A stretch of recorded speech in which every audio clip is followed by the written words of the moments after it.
Hey, have you heard about Anchor?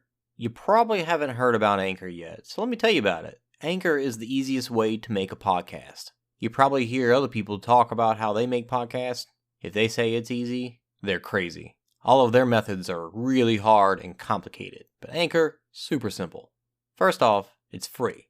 They have creation tools that let you make the podcast right from your phone. You don't even need a computer. This is 2019. Who uses computers anymore? Anchor distributes your podcast on all the other platforms. No need to go do all that complicated searching and hosting and posting. Hosting and posting. They do it for you. You can also make money from your podcast. Well, that's what I'm doing right now, because you're listening to this ad. They've got everything you need to make a podcast in one spot. No need to search around all over the place. No need to go to 20 different sites. Just one. Download the free Anchor app or go to anchor.fm to get started. Bet you thought I was going to sing right here, didn't you?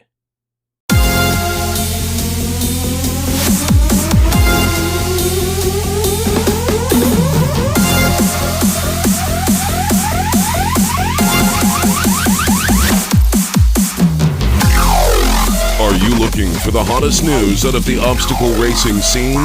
Want to stay up to date on the freshest info, the latest podiums, and hear interviews with the who's who in OCR? Well, you've come to the wrong place. Well, some of that you'll find here. But we're not the media. This is not ORM, OCM, OCRM, ORCM. This is OCR Talk.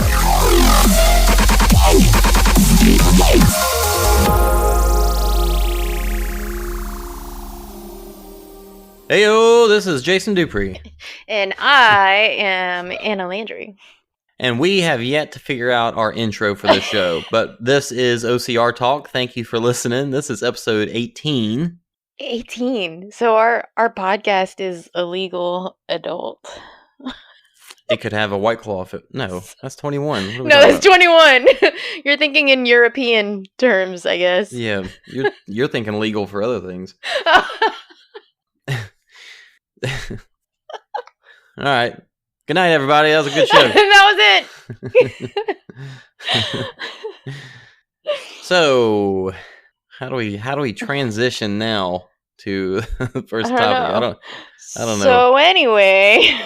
Yeah. Ignore all that, I guess. I don't shoot. Let's just jump right into it. We do have, it's a kind of an off week. There's been races going on, but we've not been partaking in any of them. We've got some coming up, but they're a couple weeks off. But the OCR community has been having quite a plenty going on for us to talk about. Yes, plenty coming on with World's Toughest Mudder being 2 months away and other goings on in the OCR community. Yeah, so we've got some OCR drama to get into. There's always drama.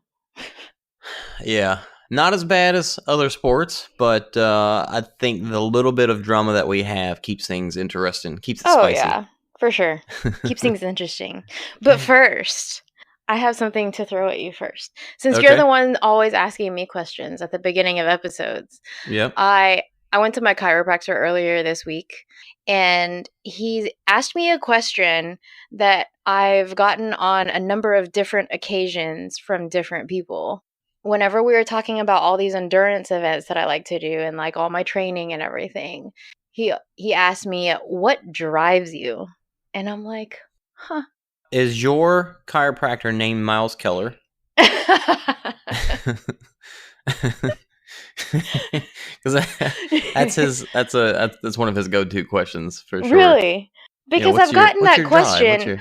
Yeah, I've gotten that question from like different people in my running group or different people that I've just met along the way or, just random people. And I just realized that was just a common question that I've been getting recently. So it's forced me to kind of think about that and think, like, why do I do this? Like, you don't just say, hey, I want to run a 50K, or hey, I want to run 50 miles at World's Toughest Mudder, or hey, I want to participate in one of the hardest races on the planet. You don't just wake up one day and say, I want to do that.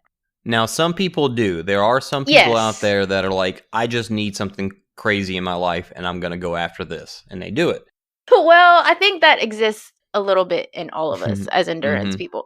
But yeah, I was just curious if you could answer it on the fly. Yeah, and then you can give what you've been telling people. For myself, it definitely stems from the fact that I used to not do this, I guess, and I couldn't really because I get shin splints real bad. And since I got into since I lost weight and got fit and was able to do more stuff, then it's just become how far can I push myself? And it's partly that, and partly something about it is fun. While you're out there, sometimes it's not so fun, but that feeling of accomplishment that we all get. And I think I used to get a lot of that before I started running through traveling on a motorcycle long distances, camping outdoors for multiple days in a row, hiking. Just that sense of adventure. Yeah, very similar kind of situations where you're kind of up to your own devices and you have to take care of yourself. And you get to do things like see the sunrise from the top of a mountain and different things like that just make it really enjoyable. So while it is hard, for me, that end enjoyment or that midst enjoyment, like you're really loving this experience that you get that you can't get anywhere else. We sit behind a desk all day, some of us, and it's something that we can't get otherwise. It's a primal, we're getting back out to nature and getting something out of life that you can't get otherwise. I think that's my drive.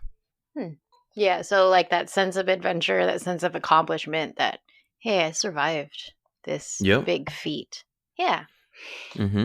So I guess for me, it's multifaceted. So I guess being a nurse, and being an ICU nurse and doing critical care and emergency care and cardiac care, I'm a little bit of an adrenaline junkie because things can change in an instant and things can go south real fast. And I've been in situations where I've saved a life, and it's and in the moment you don't know what's going to happen. You're just doing everything you can to, that you've done in training and you've learned to do whatever you can. And that feeling afterwards, it's so weird to see some of our patients that, I know we've had to do that with, and they're walking and talking. They're like, "Hey, how you doing?" They stop by the hospital for lunch or whatever.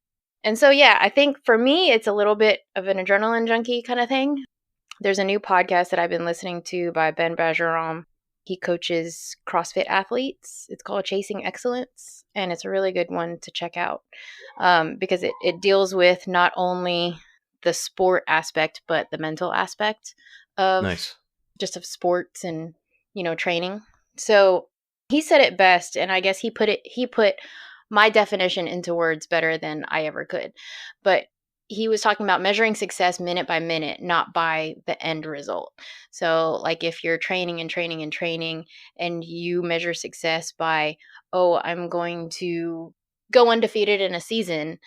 Well, you lose your first couple games and then what? Your season's just done? You're just going to stop training? No, you don't stop training. You keep training to get better.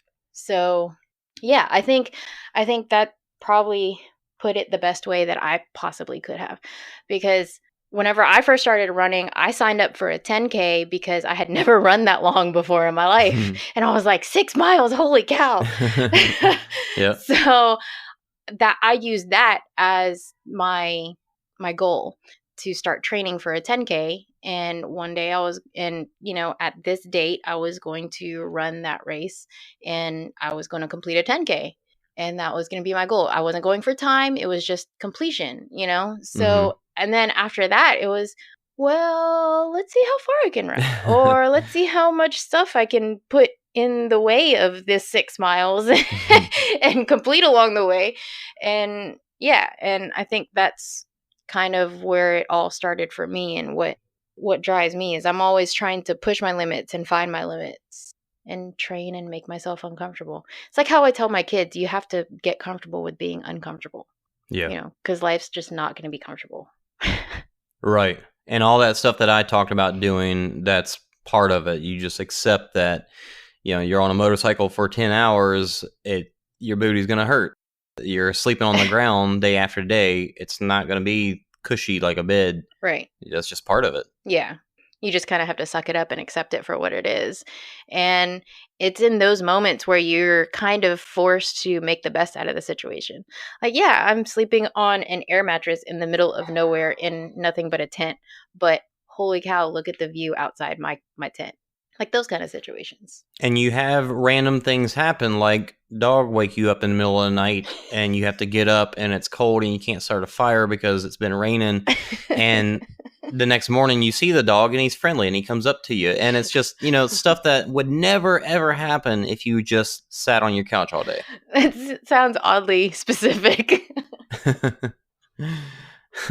Well, I think that is a great definition that you gave and a great theme for this episode, because it really is going to tie into where we're going to end with this episode and where we're going to start. Perfect. That's fantastic. I don't know how that happened, but that's really cool. So the next thing to talk about is World's Toughest Mudder. You and I have started at humble beginnings with low mileage and have worked our way up to be able to put in these long days and long hours. And just for us too, but for a lot of people, it culminates every year in World's Toughest Mudder, where it's for people that don't know, it's a multi-lap race that goes for 24 hours. And some people get upwards of 100 miles here. It's an obstacle course race, of course. So, of course, it's an obstacle course. So it's a lot harder, on your upper body and your grip and your mental fortitude as well as just your legs. So what have you been doing lately to get ready for how hard that is going to be and how long it's going to be? Oh, just a lot of running. A lot of time on my feet. Like the last couple of weeks, I logged maybe about 50 miles a week the last couple of weeks. And that's where I've been trying to get all year. And just because of time and life and scheduling and everything, I just never could get like above 30 miles a week. But then, like, it's funny, my trail running group, they're a bunch of ultra runners. So they've like completed a bunch of 100 milers or 50 milers or whatever. And they always put things in perspective for me, because they're all like, Anna, you said you were only going to run 20 miles. They're like, do you know how ridiculous that sounds?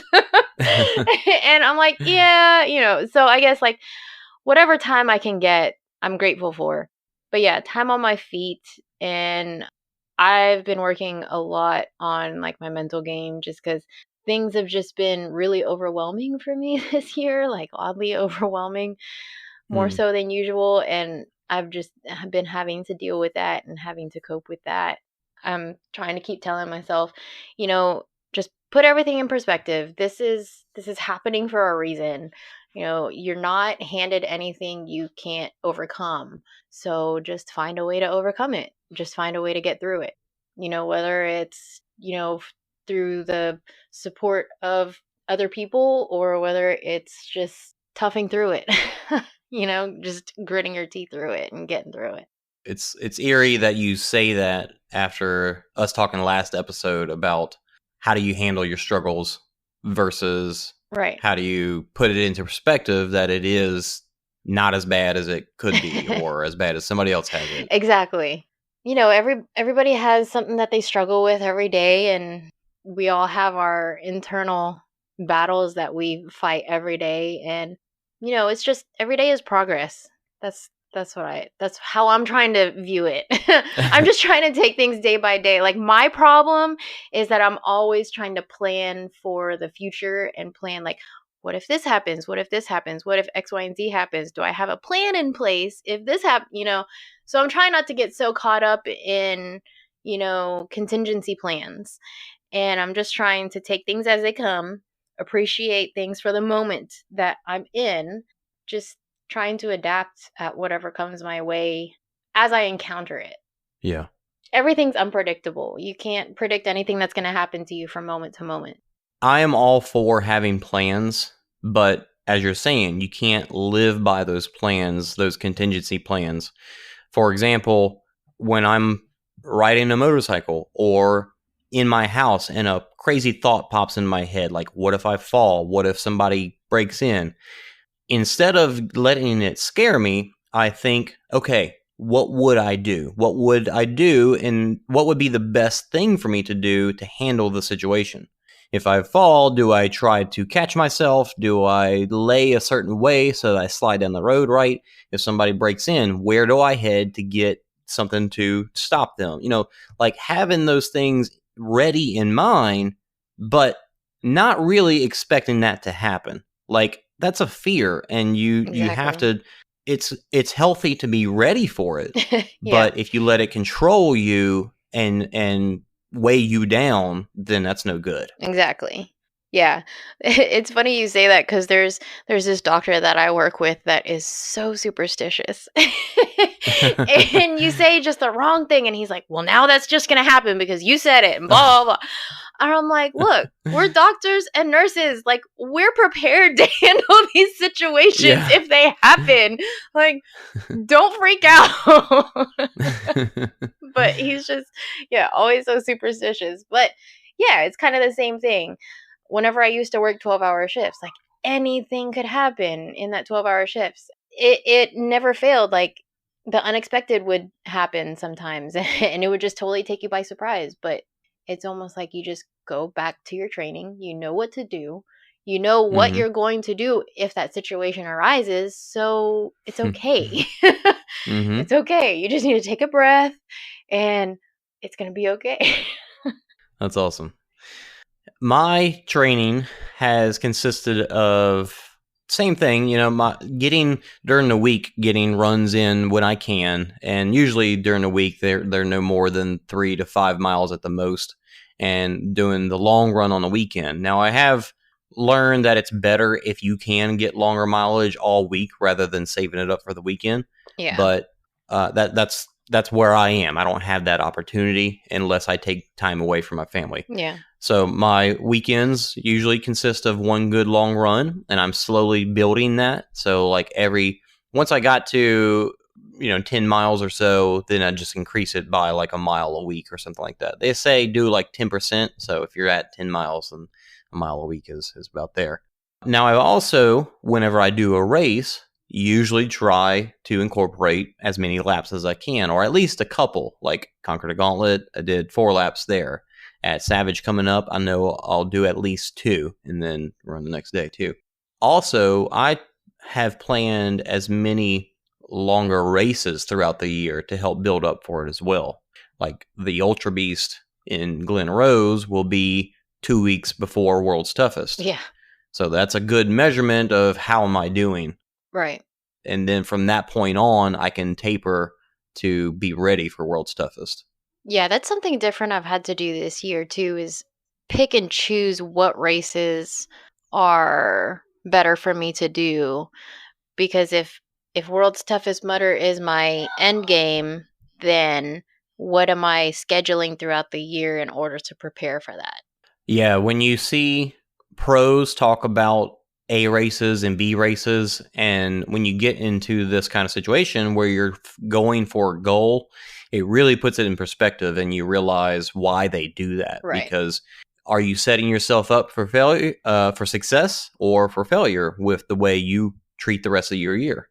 Yeah, and there's been plenty of races too this year that have just been fun races for me, just because I'm trying not to get so caught up in putting so much pressure on myself to perform the way I want to perform, and just schedule those races just as fun races just to do for fun and just hang out with friends, or instead of being worried about getting a certain placement or something. Exactly. Yeah.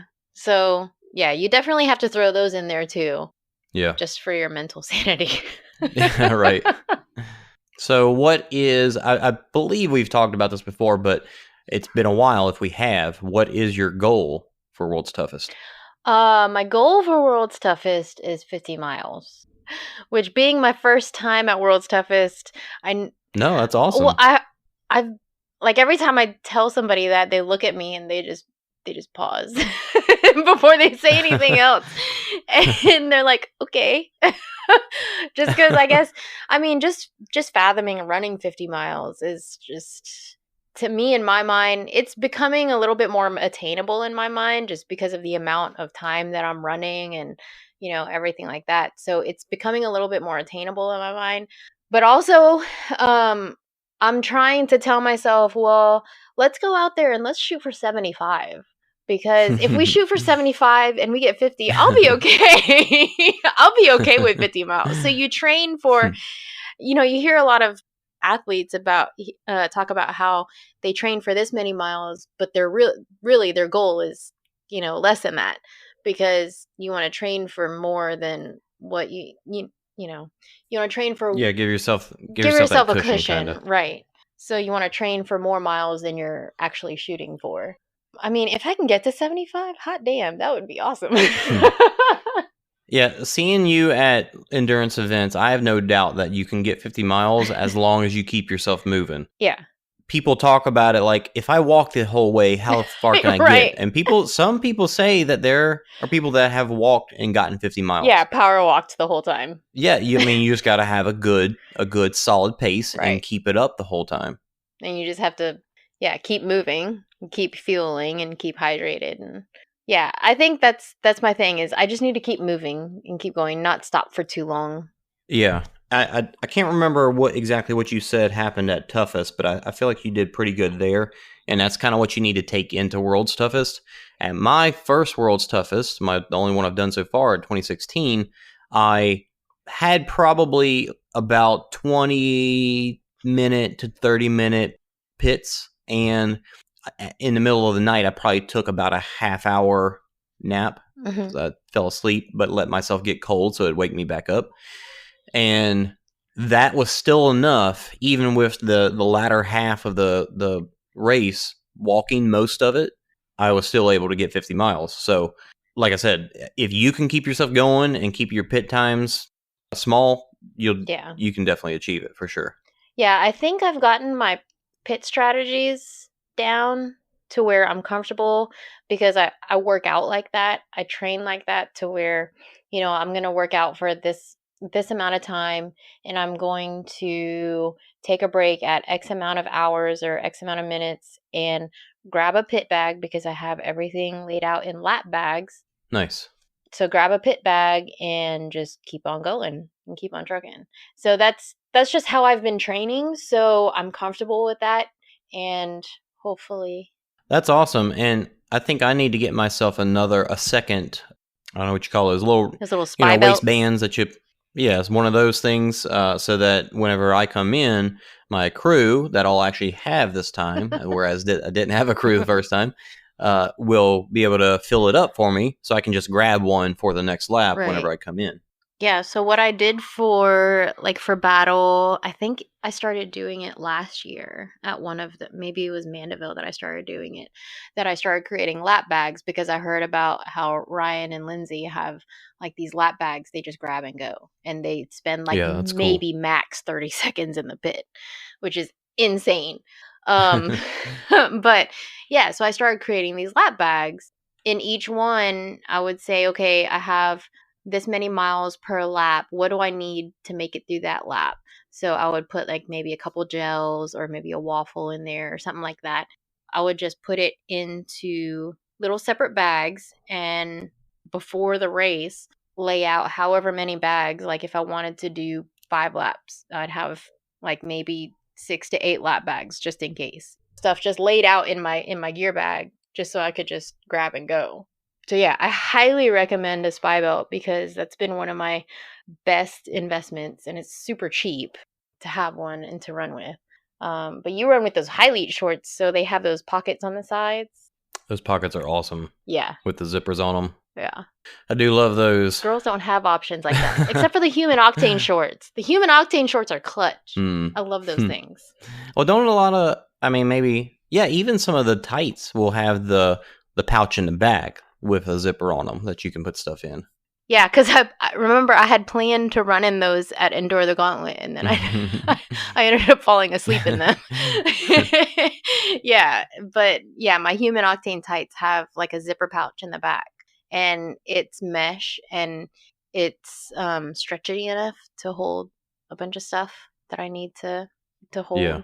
And then I can always run with a spy belt too to hold extra stuff. So now, one thing I am considering is whether or not to run with a hydration pack. And I didn't at toughest, and I was able to keep my pit times down to 5 minutes, and I just made sure I drank more on course as well, and I felt like it worked well. So I'm going to try and go with that again. So as long as I'm moving and not walking, because obviously if you're walking, you're going slower and you're out there longer. Right. But if I'm still moving at a pace, I'll probably not go on course with a hydration pack. I don't like running with a hydration pack. I mean, for the Ultra Beast, I probably will, just because one lap is at least 13 miles. Right. So I probably will game. For the, the laps are a lot longer. So I usually don't go with a hydration pack for anything less than 10 miles because I know I can go at least 10 miles without carrying anything with me as far as hydration goes. I've actually started to find that the issues that some of the issues, not my blood loss, but some of the issues that I've been having whenever I run long distances and get headaches after and get where it's kind of tough to take in a good solid breath, I really am starting to think that it's hydration because I did that this past weekend where I ran 10 miles before a workout. And when I got done with the running, I was good, but started to work out and I started having trouble like really keeping my breath. And so I just started chugging water and it slowly came back to me and I started feeling all right. So I'm really going to start testing that as much as I can until World's Toughest to see if I may just not be drinking enough. Yeah, and don't forget about your electrolytes. Didn't we say that in another episode? But yeah, that was another one of those things that I've been doing leading up to this is going on long runs without hydration. Pretty much anything 10 miles or less, I know I don't need a hydration pack or like a handheld bottle or something because the least amount of stuff I can have on me, the better. Like I've even started running without my heart rate monitor strap because I don't like seeing it on my watch for one, but I don't like having yet another thing strapped to me that I have to worry about, Like I like just having my watch and maybe my headphones if if it's a long run, maybe my headphones and my spy belt with my phone and my fuel, and that's about it. Because I feel like technically I'm supposed to be programmed with Richard Diaz in Yancey Camp, so he's probably going to kill me for this, not paying attention to my heart rate, but I feel like I've been running long enough to know that, where I'm feeling comfortable and when I feel like I'm pushing myself and when I feel like I need to kind of back off a little bit.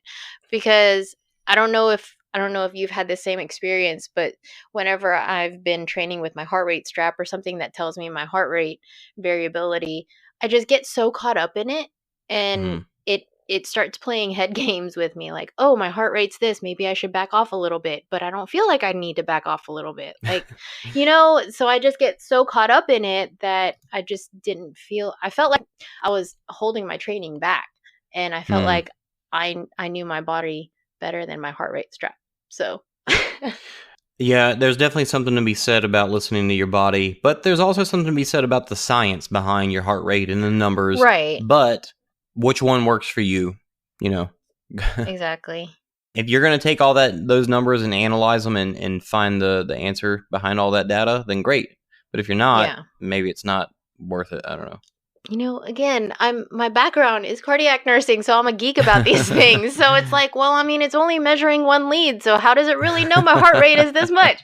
So, nice. So I'm like, well, my pulse doesn't feel like 168. Am I really at 168? I don't feel like I'm at 168. My effort doesn't feel like I'm at 168. So I've just been kind of going by feel. Well, talking about all the gear that you can bring with you, what about gloves? Do you ever wear gloves when you're either training or have you ever used them on course? That's that's one thing I've been kind of thinking about because I've never ever trained with gloves. Maybe once in a blue moon I've tried them just to try them out, but it never lasted longer than like a minute because I just don't like using gloves on an obstacle course. Yeah. I don't. But I took your advice and I ordered those Bleg mitts from Evan and they came super fast. Well, that's going to be more useful just for the cold, not for right keeping your hands protected. Exactly. So, but that was my next thought after I got them was I wonder if I should put my gloves on underneath this so that, and I'm thinking I might try and test some gloves out just to see how they feel. That's the only thing I'm worried about is because I know during 24 hours my hands are going to get ripped to shreds. Not necessarily. Well, yeah, you're right. Not necessarily.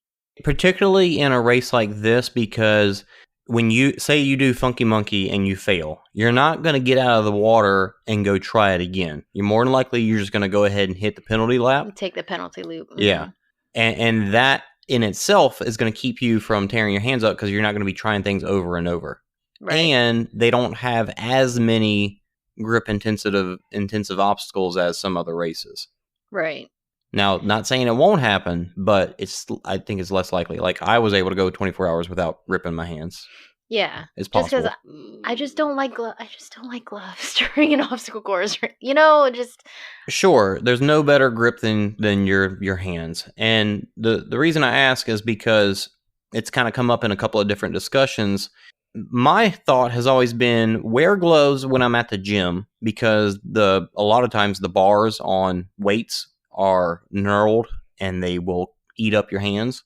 Mm-hmm. And when you're doing, pull-ups or swinging on obstacles, your hands get tore up. And the longer my hands are not tore up, the more I can do it. So that's my thought on using gloves in the gym. But, if your hands do have some callus, you just don't want to have a lot so that callus doesn't rip off. Yeah. But if you keep it filed down and your hands are tough, then they will last a long time. So I don't know where the balance is, or if, some people, I actually asked Mo from Link Endurance and he said he just doesn't wear any ever, even when he weight trains. So that's how I am. I'm glad I'm not the only weird one. But even when I weight train, I don't go to the gym and sling around weights per se. You're doing more sandbags and stuff. Right. I like to do like the more unstable load training because I feel like I get, I don't know, just a more full body workout from the unstable load with the sandbags. Yeah. I feel like it mimics a race a little bit better than just having static weights. Sure. I don't have to worry about the bars at the gym or anything. Yeah, like you're that. right. I have a portable gym in the trunk of my car. A conversation that came up recently after Conquer the Gauntlet was obstacle backups and retry lanes and getting to skip a line if there is one for first attempts. What do you think about all that?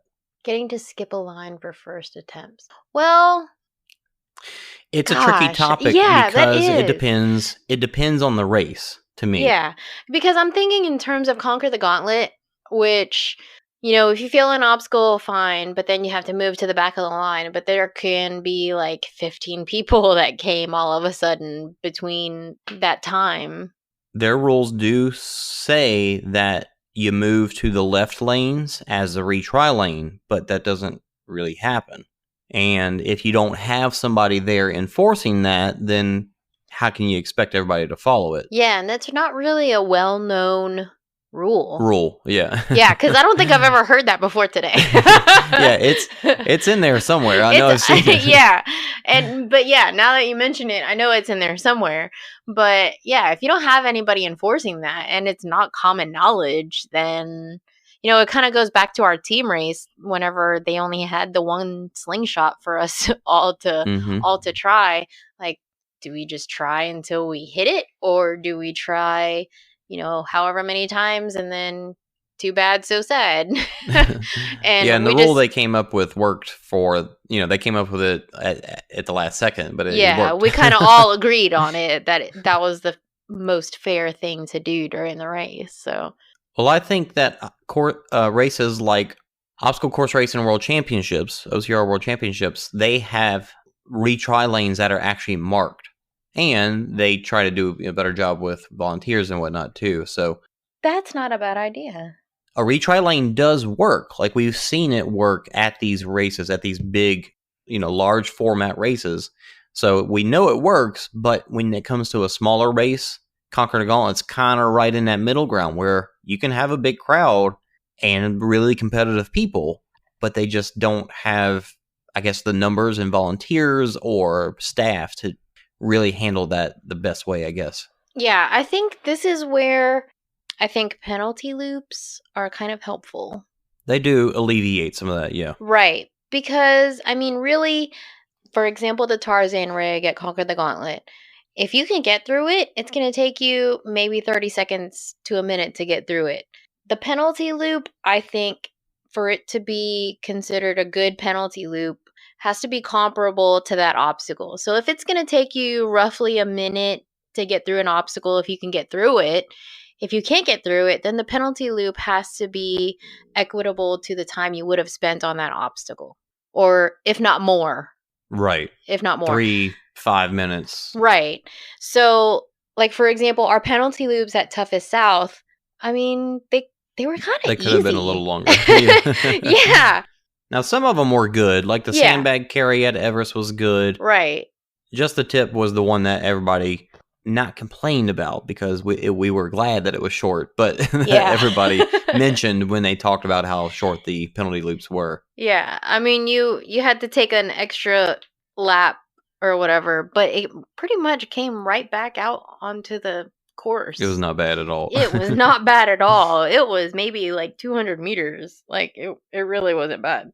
So I think there's plenty of discussion that can happen there, but it all depends on the semantics of everything else.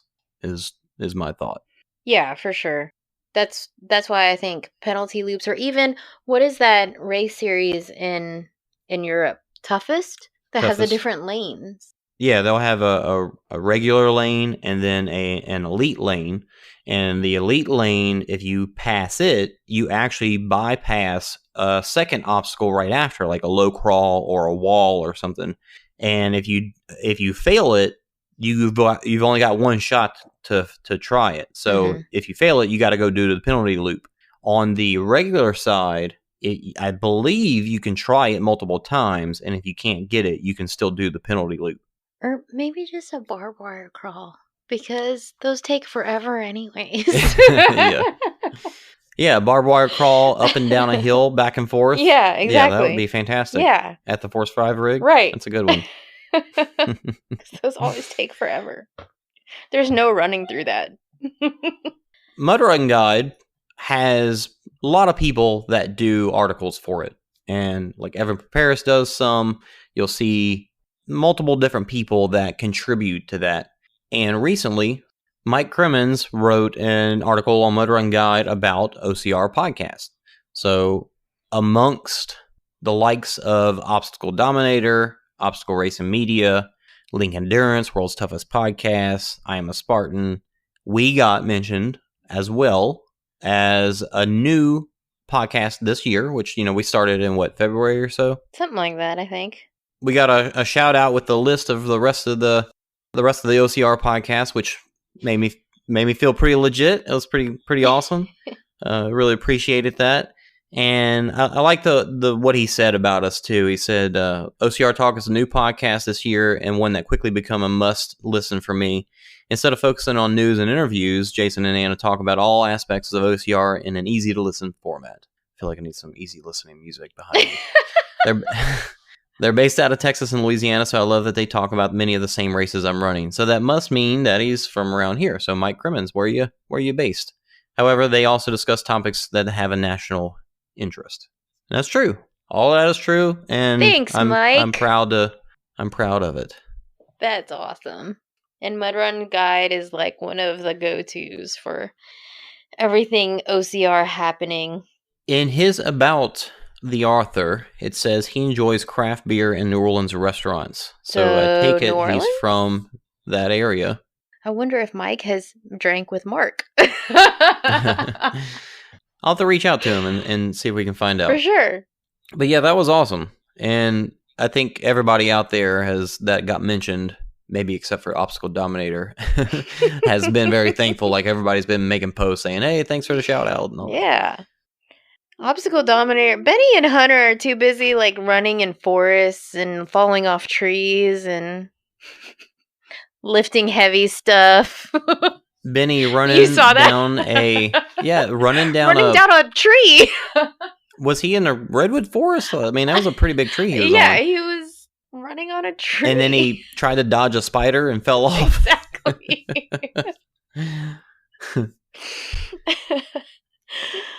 Benny's, I mean, anytime you watch this stuff, that dude, he's hilarious. He's pretty entertaining, that's for sure. Oh yeah, it was good to see him at Conquer the Gauntlet too. Shout out, Benny. Yeah. Yeah. Wiping his arms down in the grass. I don't know if we did that last episode, but hi, Benny. We saw you.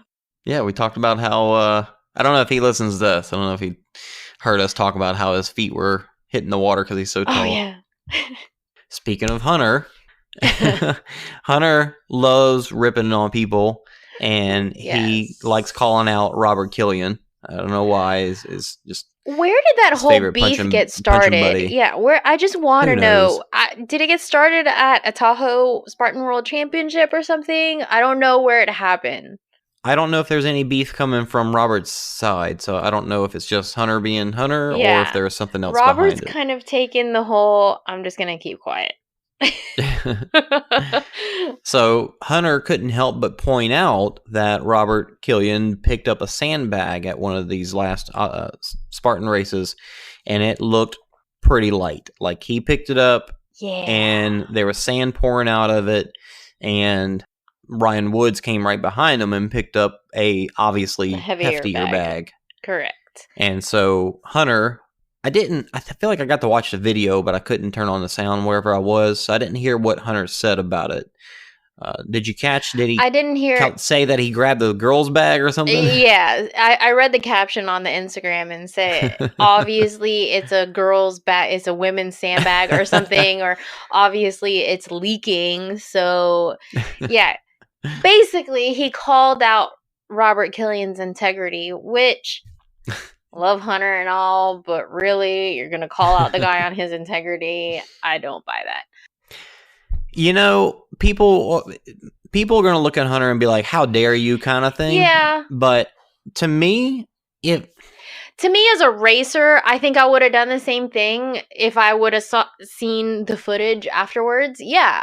As a competitive racer, I probably would have done the same thing in his position. However, you are a racer that knows what it's like to be in that position. So you know that you're like running a really exhaustive race. You're pushing it, and you might not notice the bag is leaking whenever you throw it over your shoulders or whatever. You just grab a bag and you throw it on you. It was clearly a men's bag because the women's bag has red straps on it, and there wasn't red straps on that bag. So it was clearly a men's bag, but it did look like it was leaking. However, as Joe D.I. pointed out in Matt B. Davis's podcast earlier this week, it's not the athlete's responsibility to say, hey, my sandbag's leaking. It's not the athlete's responsibility to notice that. Yeah, and I do think that they did a fantastic job. Spartan, Joe D.I. did a fantastic job of stepping up and saying, hey, that's our fault. That's on us. It's not on the athlete. And Matt did a great job of covering that. And, you know, this discussion has been going on for, a week or two now. And I think all that has been said, and I agree with pretty much everything they said. Yeah. What I wanted to kind of get out of this is when this kind of stuff comes up, if you don't look at it with a light heart, I think it's kind of silly. Yeah. Like, does Hunter go to bed at night being like, that frickin' Robert Killian? No, I seriously doubt he does. I think even he probably has a light heart about it, even though he does that stuff for fun. You know how he is on his show. Even they're like, all right, it's time to trash talk. So I think, a lot of people get so quick to just get nasty and because it's the internet and social media. It's so much easier to get ugly and nasty when you're sitting behind your computer and you're not having to face people. I think it's kind of fun, to be honest. Robert Killian shouldn't be the one that's the butt of the joke here, but it whenever this kind of stuff comes up, it's comical, to be honest. And if you can take it with a light heart, I think that's the best thing we can do. Really, put this in perspective. You're gonna fuss at him for a sandbag in a race? Really? Now, I do agree that Robert Killian has his place to be upset with Hunter. I do agree that Evan or Ryan Woods have their reasons to be upset with each other. But for all the rest of us that are not directly involved in those conversations, it's just entertainment. Just let it go. But people like to add fuel to the fire. It's just more fun that way because that's just our nature. It's sad but true, I know. Mark Duplessis is one of those kind of people that just likes to watch the world burn. But we all love him for it at the end of the day. We all love him for it. Well, it's like Hunter. It's like, we get to kind of laugh at his goofiness at times. Okay, so before we get off of Spartan as a topic, they had this huge announcement that they, did a whole sneak peek or a stay tuned. Yeah, kind of, but like stay tuned. We got big news coming up, and it's but that huge announcement came out, and it's like, we've got this new sponsor, Rakuten, and it's like, what the heck is that? And so it didn't feel like big news. It felt like they were putting out a lot of hype. A lot of hype for what? But after them talking about it, and the guy from Spartan getting on ORM and talking about it, it does seem like it's going to be a cool thing. It is hard to grasp how does this affect me as a everyday average Joe racer. Mm-hmm. But I do think that they're going to have some cool stuff that come out of it, whether it's technology that helps us in communication with the race or just user experience overall being better. I do look forward to it, but it didn't feel all that amazing.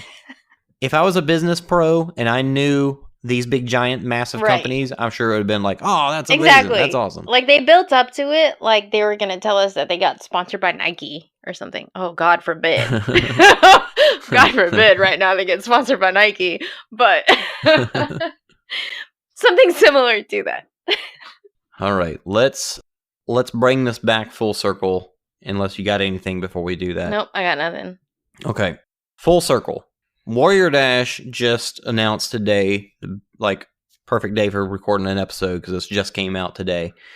They've got, for 2019, 2 new distances. Warrior Dash, being one of the entry-level races, has always been a 3K race. 3K, 12 obstacles, not a huge deal. For beginners, it's a great place to start. The obstacles aren't crazy hard. They're very doable. It's not a long distance, and so it gets a lot of people into the sport. So their new distances are a 1 mile and a 6 mile. Yeah. That silence was about what I expect to hear from that announcement. They have the 1 mile, the 5K. I've got to make sure I don't let the trunk. I got to make sure I don't let the truncate silence remove that silence there because I want it. I think it fit well. Anyway, sorry, go ahead. Well, so no, they have the 1 mile. They have their usual 5K option and the 10 mile or the 10K, not 10 mile. Oh, Lord, if they release a 10 mile. No, 10K. All right, let's break this down, and then I'm going to really tie it in back to the beginning. The 1 mile, as a joke, my thought is this a kids course? I'm thinking so. Because that's how long the kids course is for a lot of races. But, in all seriousness, it's not. It is. I mean, there are plenty of people out there that aren't running 3 miles. They don't want to run 3 miles. Or to think that they can go for a mile is a long ways, and it's not. I mean, that it sounds silly coming, after you've been in this sport for so long, but this is one of the entry level races, and that's what they go after. So that's what I take it. They're going after people that want even shorter distance. I mean, God forbid they do a half mile, but I mean, Tough Mudder X is a mile, right? But obviously, the obstacles and everything are much tougher than Warrior Dash. They also, they market it as the hardest mile on the planet. People want to get in the mud. You don't feel like you can do 5 miles. I mean, I would hope that you could convince anybody to say, hey, let's go do a mile. Yeah. Now, that's awesome. Yeah. To get those people that you wouldn't be able to get otherwise. My problem with it is, what's parking? $10? $15? Something like that. At least $10 or $15. What's entry for this? I know the entry for the regular Warrior Dash, the 5K, is probably at least maybe $25, $30. I want to say more like 40 or so. Maybe. We could fact check this, but we're not going to do that right now. At least somewhere $30 to $40. We don't fact check. Just like Matt doesn't edit. We don't fact check. Well, their second lap option that you can add on is $20. So I would think that the regular race is at least $40. Right. So how much are they going to charge for a 1 mile? How much are you going to pay between parking and the race and the fees to go do a mile? Right. So if they market the mile, let's say they market the mile at $15, you're already going to spend another at least maybe $10 or $15 in parking. There's no way they're going to make it the same price as the parking. That would just be well, I mean, I guess that just depends on the venue too. $20? $20 for the mile? It's supposed to have let's say $20. 10 obstacles in it. Let's say 8 obstacles, 10 obstacles. Let's say $20 for the mile, and you pay at least probably $15 in fees, to be honest, with insurance and everything. Well, the kids races, they don't. While there are some races that might be like $25 for the kids, with the fees, it's usually not as much more as it is for the adult course. So I don't know if that'll be the same here. My point is, you might as well just run the regular Warrior Dash length course. That's what I'm trying to get at. If you're gonna we have run to go a back to mile some people and pay $20 and $15 in parking and $15 in fees, you might as well just sign up for the regular course. Well, I get that some people still don't want to do that distance, but I would be curious to see how well it does, to see who is going to pay that much to go do a mile obstacle run. And anybody that signs up to do a mile obstacle run probably hasn't been in this sport or doesn't, they're just doing it for fun. No. So, I mean, who cares? Right. Spend your money on what you want. Yeah. And they may, but that's the thing. Will they? And that's my question is, and so, to be seen. Yeah. How well will it do? They pay it for their kids to run a mile. Mm-hmm. So I think they'll pay it to run a mile with their kids. Just to experience it with their kids. Kids be allowed on the... Oh, yeah. That would be funny. Most courses you have to be 16 or whatever to run them. That would be pretty funny if you had to be 16 to do the 1 mile. Well, no, I think Warrior Dash's age limit is 10. So you have to be at least 10. Oh, okay. I think I saw somewhere that you have to. And I know the obstacles are going to be bigger than a kid's race, hopefully. Yeah, but I mean they're still pretty basic. So I think at least a 10-year-old can do Warrior Dash's obstacles, being that they're built safely. All right, so 1 mile, the regular 3K, and then the 6K. So 6 mile. They said it's going to be 2 laps of the 3K, which means you're going to the 5K. So that means that they're going to do the same obstacles twice. Yeah. So you're going to pay, instead of $40, you're going to pay $60 for the 10K, $70, $80 to run the same course twice. To run the same course you twice. You could do it now, for free before. You used to be able to. Apparently, you can't over the past year, 2 years. I mean, I haven't run one in a couple years. Well, I know Nathan ran 5 laps of it for Team Blue Line because that's how he raised money for Team Blue Line. He ran. So he didn't pay an extra $20 every lap? I don't think so. I doubt it because he was raising. It was all for charity. And that's one thing. Like Savage allows you to go run a second lap for free. Just don't take. Yeah, as long as you're not trying to place or get prize money or whatever. It almost feels like let's charge people because we know that some people won't realize and they'll just do it. I don't know. We'll see how it all pans out. If it's like, I doubt though that they're gonna put this much effort into the 10K race. That's the only thing with Warrior Dash, is that they can make a 5K course. Yes, they can, and they have their set obstacles. So it doesn't seem feasible to me that they would be at a venue that they could create a 10K course with just one lap with, different obstacles spread throughout the course. Yeah, and they're not going to do that, and they're not going to add extra obstacles as Tough Mudder does now with their second lap, where you have a second obstacle to do at that same spot as the first obstacle. Part of me feels a little. I mean, obviously, we're really kind of picking this apart. It's Warrior Dash. And part of me feels bad about it because I don't like to be nasty. I like to be a nice guy. But also, it just keeps popping back into my head. This is Warrior Dash. It's like the entry level OCR. And that's great. It's got its place for people. But it's the same race that had the obstacle fall down in Louisiana. Yeah. And now they can't do races in Louisiana. Exactly. Thanks, Warrior Dash. So it's very unfortunate that stuff happens, and it's just they've got a tarnish, I guess. Yeah. So is that making me more inclined to pick this apart? I don't know. Maybe. Well, it's kind of like terrain race. Like I signed up for terrain race in New Orleans in November, but is it going to be an okay experience now that I'm hearing so much negative press about it? Like, are they really going under? Is this race really going to happen in November? And at the same time, we do pick these things apart because we do love the sport and we want it to be at the best it can be. So let's not be too nasty. And on a positive note, Warrior Dash does partner with St. Jude, so a lot of their registrations and proceeds go to St. Jude. So, I mean, I hope it's successful for the sake of that charity. Yeah, and we are doing that. We are saying, I see what the 1 mile is for, who it's for. The 2 laps on the 6 mile, that part just feels like a business move where they could have just kept it as you can run a second lap if you want to. Or just have a multi-lap option. Is it Terrain Race that does that? That says, hey, you can pay this price and you can run as many laps as you want.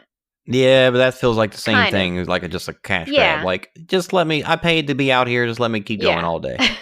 But in the 2 lap format, who else does that? Spartan Ultra Beast. Yeah. Is a 2 lap format of the same course. Tough Mudder, their course is 2 laps now. Yeah. Even though it's different obstacles mixed throughout. Yeah.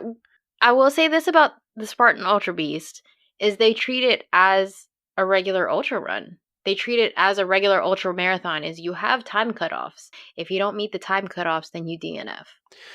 That, and they'll have an extra piece somewhere that you don't get on the regular course, and you have the pit station, and you have the bibs, and they do put that attention to detail in there that make it special, and I kind of doubt we're going to see that from a 6 mile course. Right. Will there be anything different? Will it just be a shoot where you don't cross the finish and you just keep on going? What's going to happen? Well, that's yet to be seen. Yeah. That'll be interesting to see what it's like at the first one. So as I said, full circle, there is a place for this for people. While we started somewhere and now we're to the point to where, we've got these lofty goals for World's Toughest Mudder. By the way, I didn't say what mine was. Mine's 75. I figured that was your goal for World's Toughest. It's lofty because I did 50 last time. It's lofty, but that's my goal. It's doable though. So that's what I'm chasing. But I've also signed up just today for a 30-mile race, trail race in January and a 50-mile in February. Nice. Because I heard Mo talking about the 50-mile one near here, about an hour, maybe an hour and a half away in February. So it's like, that's cool. I've been looking to do a longer race, but I didn't want to have to travel far for it. And I feel like those will keep me, give me a good reason to train through the off season. Yeah. So that's my purpose for that. But where did I come from? When I first started, it was, let me see how fast I can do a mile. Let me see if I can actually go 3 miles. Let me see if I can do 4 without stop. Like we all started somewhere. Mm-hmm. Some people started when they were kids, but they still started somewhere. And that's what I think all this long distance training that we have, these short courses that they have, it's what drives you to get out there. What drives somebody to say, I'm going to stop sitting on the couch all day and I'm going to go walk a mile, get muddy, climb over some walls, and I've never done that before.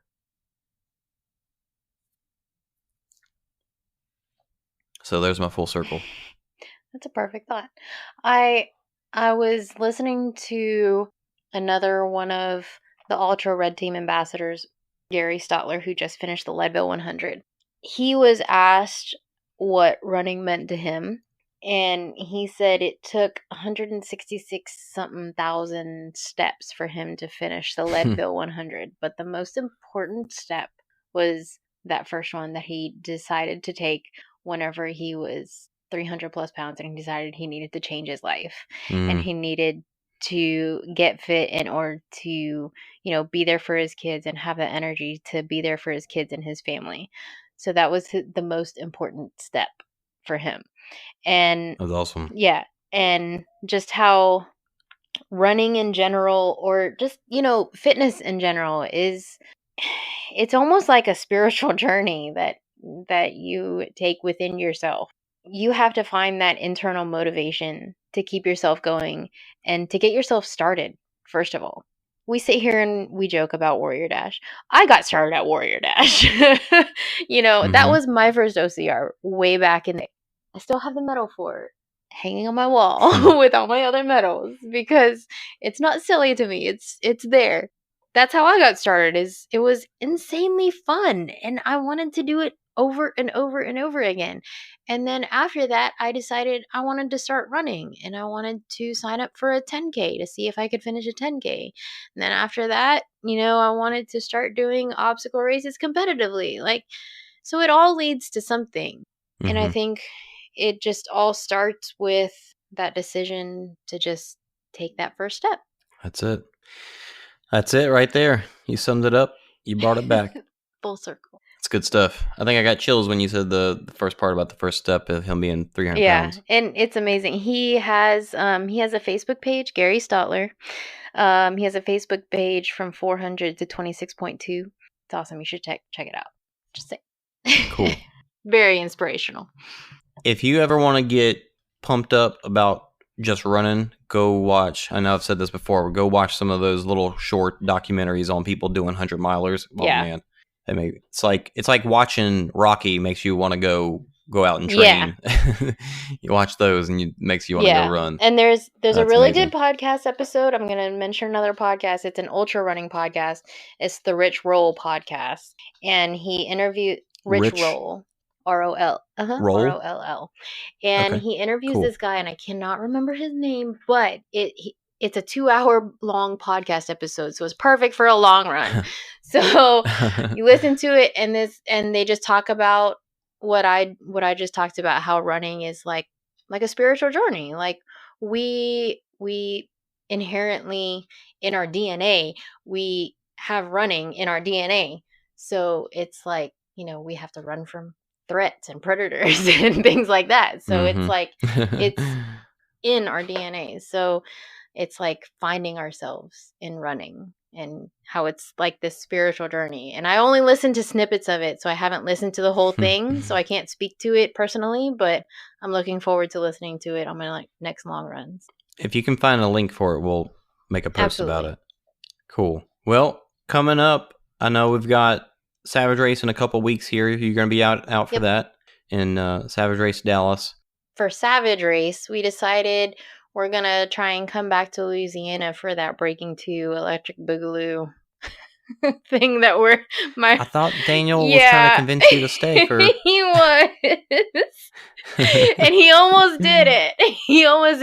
I had the register button all ready to go because it really doesn't take much convincing for me to register for an OCR.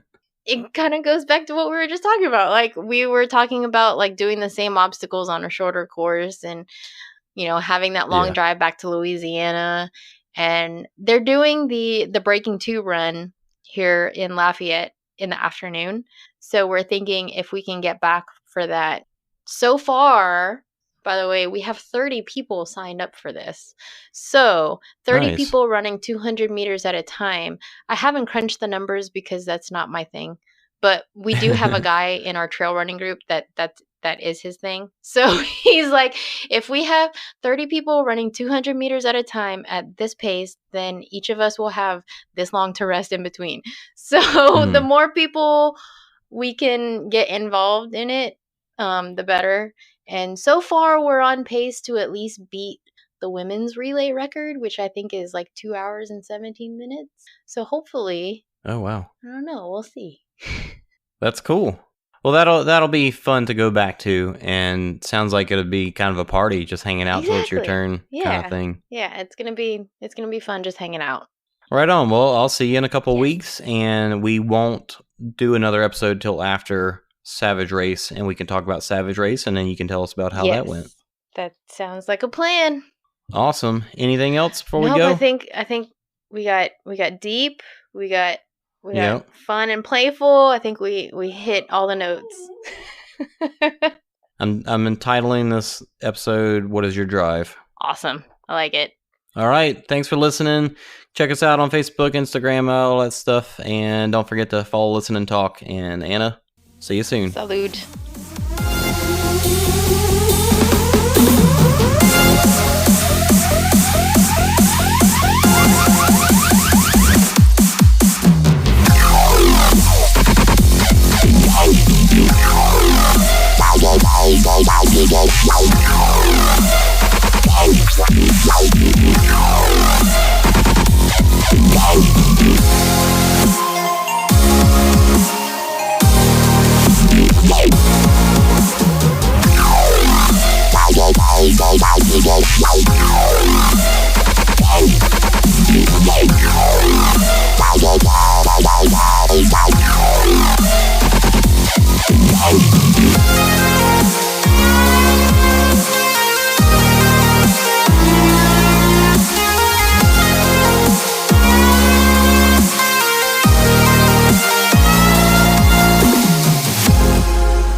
Declan, you want to say hello? No.